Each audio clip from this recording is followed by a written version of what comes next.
Welcome, everyone. Thank you for being here for our first interactive read aloud session with Read to a Child.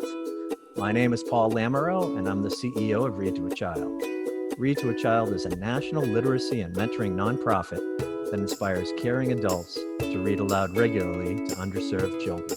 Our program is called the Lunchtime Reading Program. We pair adults one-on-one with children for weekly read aloud sessions at elementary schools during lunch. The program operates in schools around the country, including cities in the greater Boston and Hartford areas, as well as Metro Detroit, Los Angeles, and Miami. But now, with all the schools closed, we're reaching out with fun reading events for children and resources for parents online. You can find out everything you need to know at readtoachild.org or on our Facebook, Instagram, and YouTube sites. Now, I want to introduce our wonderful guest speaker, currently the head writer at Nickelodeon and the author of the excellent children's book, Ignore the Trolls. Please join me in welcoming Jordan Gershowitz. Welcome, Jordan. Hey, thanks so much for having me. I'm excited to be here. Oh, I like the clapping hands emojis. That's cool.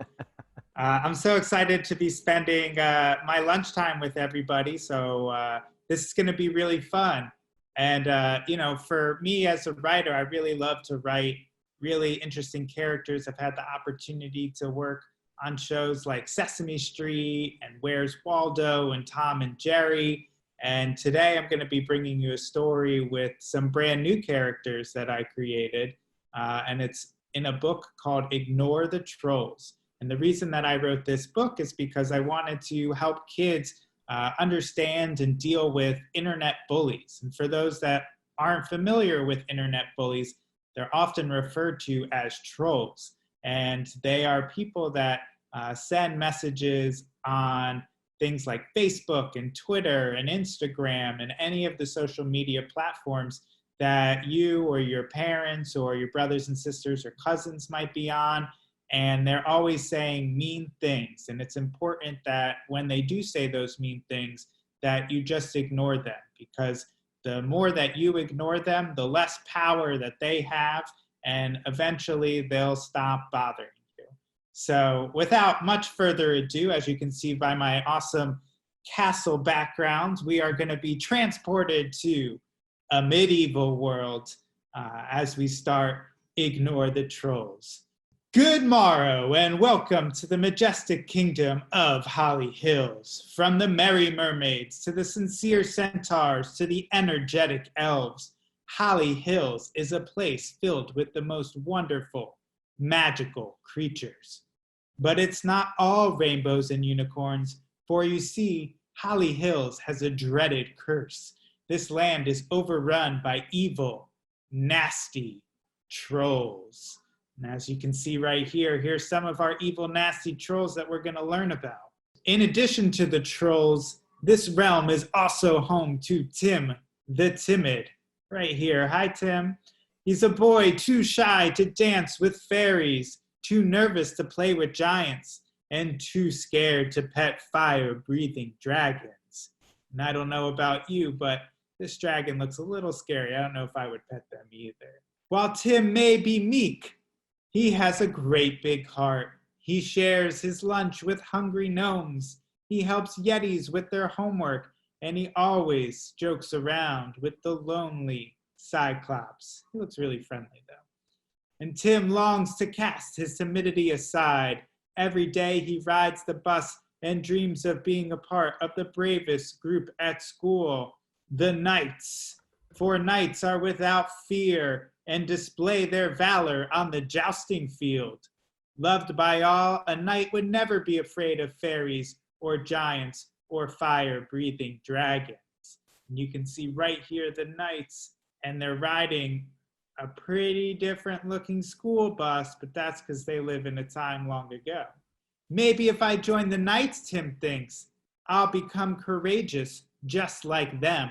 Instead of Tim the Timid, I'll be known as Tim the Terrific. Then one day, Tim gets his opportunity, not by a witch's spell, but by his teacher's decree. In 3 days' time, tryouts will be held for the jousting team. This is my chance, he tells himself. I can finally show everyone why I should be a knight. However, fear and self-doubt soon take over. What if I'm not good enough? What if everyone makes fun of me? What if I embarrass myself so bad I have to fly off on a griffin, never to return? Tim the timid lives up to his name. He slinks back, too frightened to sign up. Amongst the crowd, Tim spots a friendly face. It's a knight named Bethany the Brave. Hi, Bethany. There you are. Tim, you must try out, Bethany declares. The most important part of being a knight is having a big heart, and I know no one who has a bigger heart than you. Tim smiles. This is just what he needed to hear. Encouraged, he grabs his pen and writes down his name. He shall try out after all. But there is one thing you should know, Bethany warns. Whatever you do, you must ignore the trolls. Now in his courtyard, Tim is ready to prove himself. He grabs his lance and tries to knock over his target. It doesn't go so well. And behind him, Tim hears an evil laugh. He turns to see a nasty troll waving a magic picture taker. The troll cackles, "Ho ho, you're a loser, Tim the timid. You'll never be good enough to be a knight." Tim is wounded by these words. This was his greatest fear. Maybe the troll is right. Maybe he isn't good enough. Tim knows Bethany the Brave told him to ignore the trolls, but he can't help himself. He must show this brute he can be courageous. "I will be a knight," Tim cries out. "Just wait and see." But that makes the troll laugh even harder, which only makes Tim feel even worse. And here's the troll laughing at him, going, The next morning, Tim sees two kids snicker as they pass a scroll to one another. It's the embarrassing picture of him. This must be the work of that troll. Tim tries to hide his embarrassment when Bethany the Brave sits next to him. She saw the scroll too. Tim sighs, "I wish a wizard could make that picture disappear." "You're getting trolled," Bethany says as she pats her friend on the back. "But don't worry, as long as you ignore the trolls, you'll be a knight soon enough." Alas, Tim doesn't listen to his friend. After school, a determined Tim finds the troll and proclaims, "Hear me now! I am good enough to be a knight, and I shall prove it." But as Tim shows off his skills, he trips over his feet and falls. Just then, a second troll appears, its lips curled in a sneer. The two monsters gang up and shout, "Give up, Tim! You stink worse than an ogre after a mud bath." Oh. But persistent Tim grits his teeth and tries again and again, but it's still no use. He fails over and over and over, with each disastrous attempt bringing more and more trolls. The villains chuckle at Tim's misfortune and take photos with their magic picture takers. They tease him with their unkind words and share the news across the land. "Hear ye, hear ye! Tim isn't a real knight, and he never will be." "Stop it," Tim cries out. "That's not true." But the more Tim battles, the more the trolls multiply. Soon, Tim's courtyard is overrun. Surrounded, Tim throws down his lance and runs away in tears. And there he is. It's sad. The trolls are making him feel really sad. And if you see, they all have magic picture takers, which kind of look like cell phones, right? The next day, Tim finds a flock of blue birds tweeting the news in the cafeteria. See all the blue birds tweeting? Kind of looks like those Twitter birds that maybe you've seen before. And students share embarrassing scrolls of Tim in class. There's some more blue birds tweeting. And even when Tim signs onto his orb, he can't escape the torment. No matter where he goes, word follows. It seems as if the entire school is swarming with trolls. Tim the timid hangs his head. He wishes he had an invisibility potion so he could just vanish. There's Tim wishing he could vanish. "I give up," a defeated Tim tells Bethany. I can't be a knight. I'm just a shy, timid boy. That's what I was born to be. But Bethany says you can't give up. You were just getting better. I wasn't, Tim sniffles. All of the trolls said so. Bethany perks up. The trolls? What did I tell you? You told me to ignore them, Tim says. And did you? Tim shakes his head no, and Bethany puts her arm around her friend. In order to stop the trolls, she says, you have to understand what they are.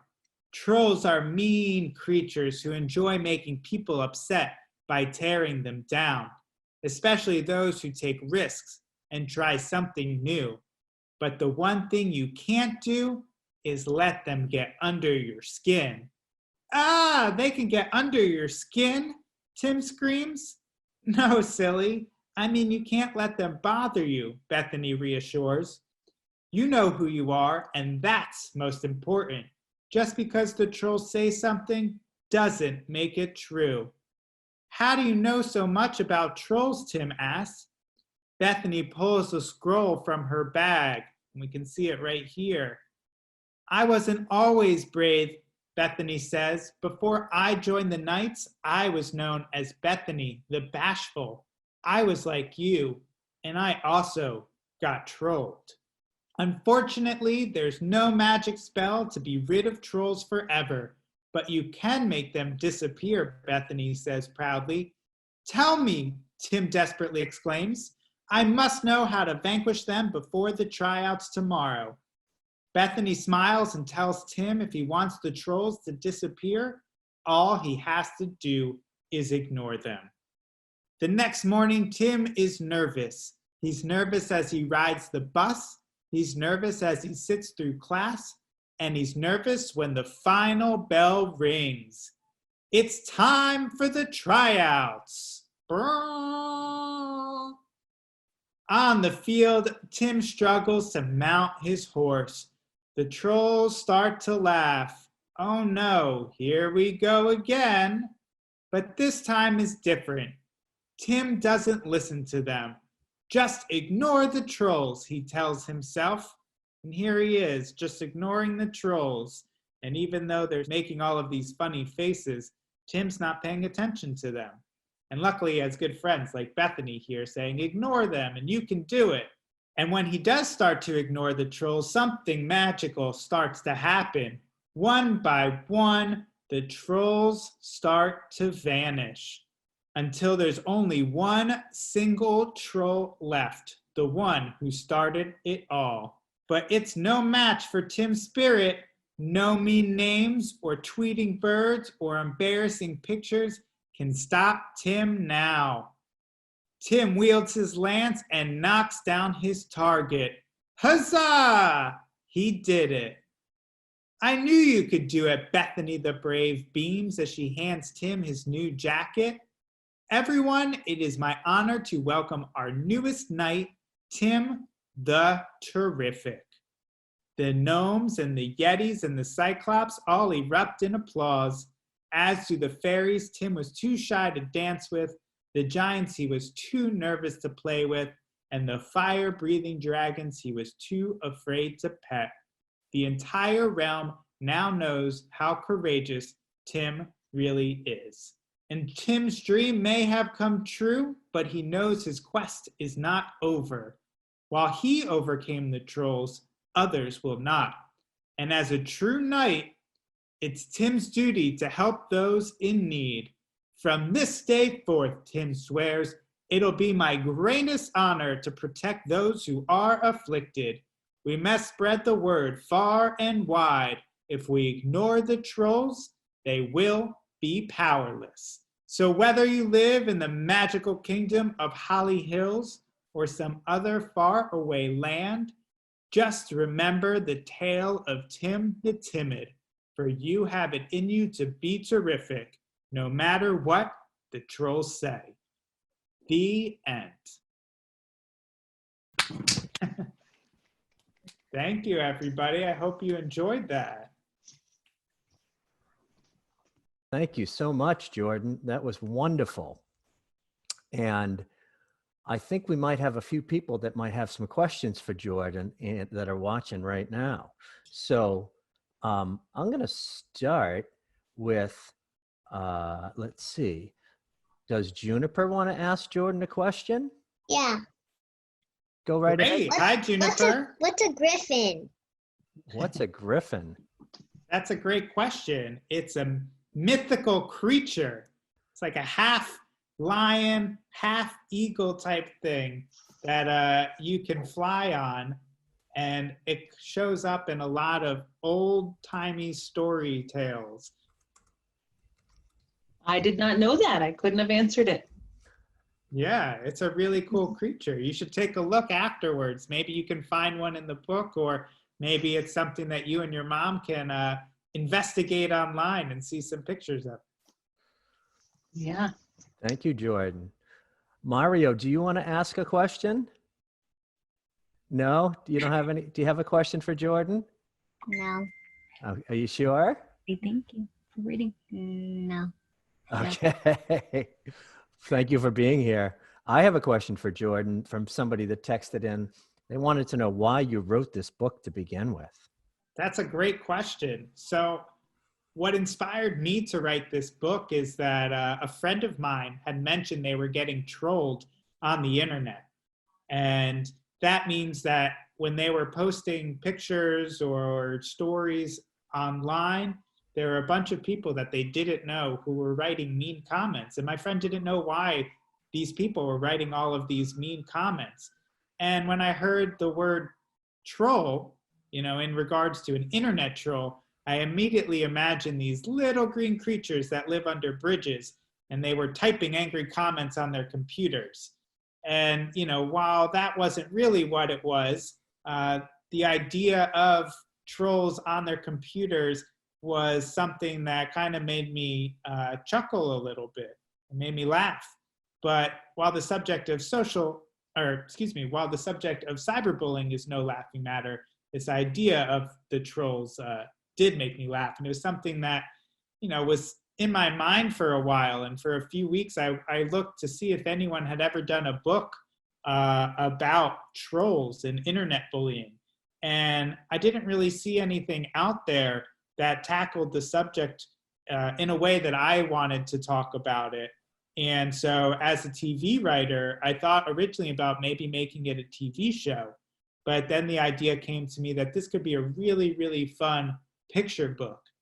And for me, I always like fantasy stories like Lord of the Rings or Game of Thrones, if you're old enough to watch that, which you might not be. And I love knights and dragons and princesses and all of these types of cool creatures that live side by side. So it really made sense to put the story there. And I also love fairy tales, which I'm sure a lot of you like as well. And I thought if I could take a fairy tale and include some real world issues, things that you guys as kids are familiar with in the modern day, like cell phones and computers and the Twitter birds, that maybe it would help make the fairy tale just that much more special for all of you.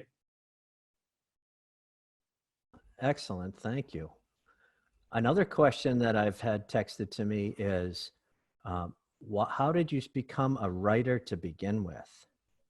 That's a really great question. And it's a lot of people that pay lots of good money to find out that answer. No, I knew that I wanted to be a writer for a very, very, very long time. Even when I was in elementary school, maybe third grade, I would write these creative stories with a friend of mine where, I don't know if you guys know Rugrats on Nickelodeon. That was a big show when I was a kid. And also Tiny Toon Adventures, which was kind of like the younger version of the Looney Tune characters like Bugs Bunny and Daffy Duck. And so we would write these stories about how the Rugrats and the Tiny Toons would get together and have all of these great adventures. And I always loved writing these stories. And, you know, as I got older, I just continued to write and write and write, whether it was stories for class or writing plays for my friends to put on. And eventually I realized that it was something that you could actually do as a job.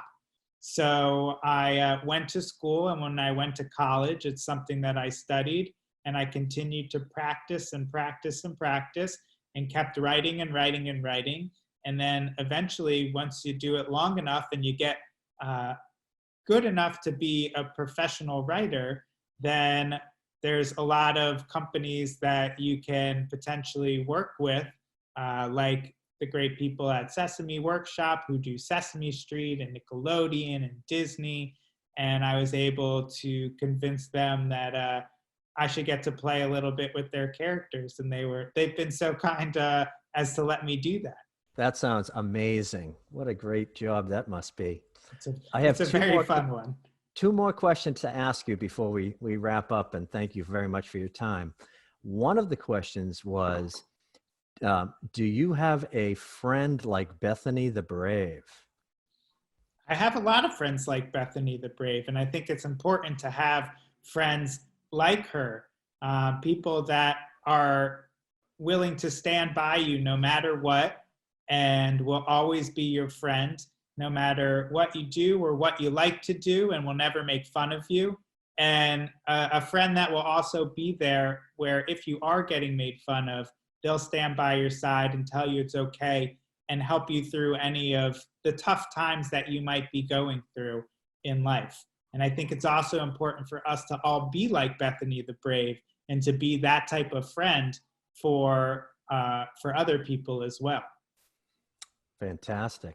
Final question before we let you go, Jordan. Did you illustrate this book also? Did you draw all the pictures? I did not. We had an amazing illustrator, Sandhya Prabhat, who is originally from India and now lives in California. And when I first showed this book to the people that were putting it out, they're called the publisher, and they're the people that create the book and put it into stores so people can buy it. When I first brought this book to them, they said, we need to get her. She's an amazing illustrator. And when we were talking about what the picture should look like in the book, we really wanted it to feel like it was one of those old fairy tales that you might see from back in the day. And so she really did a lot of research looking at old fairy tales and also old art styles from many years ago, hundreds of years ago, to really capture the spirit of those stories so that this book could feel like it would belong both in that time period and then also our own. So I think she did an amazing job, and this book would not be as awesome without her involvement. Fantastic. And on a final note, we wanted to thank your publisher for allowing us to show your book today. Can you tell everyone who the publisher is? Yes, it's an amazing publishing company called PAL Kids out of New York. And they do all kinds of great books that have a social message or a social component built in. And you should definitely check out all of the titles in their book series. I'm sure that they would, especially now as we're staying safe and staying at home, it's a great time to read. So if parents are watching, definitely make sure to pick up Ignore the Trolls as well as other books from PAL Kids so that you can spend some great quality time with your kids. And for all you kids out there, there's some really fun books that you can read with your parents, or you can read to your parents as well. Excellent. Well, thank you so much, Jordan. This was wonderful. I'm going to unmute everybody so we can give you another round of applause. Let's give Jordan a round of applause. Applause. Yeah, Yes. all right. Thank you, and thanks for coming and joining with us today. Excellent. Thank you so much. And we look forward to doing more of these things with you. And thank you, everybody, for joining or watching on YouTube. We'll be doing more than these. readtoachild.org is where you can find out all about our next one. But again, thank you, Jordan. Thank you, everybody, coming today. Take care, all. Thank you. Stay home, stay safe. Thank you, Jordan. Thank you.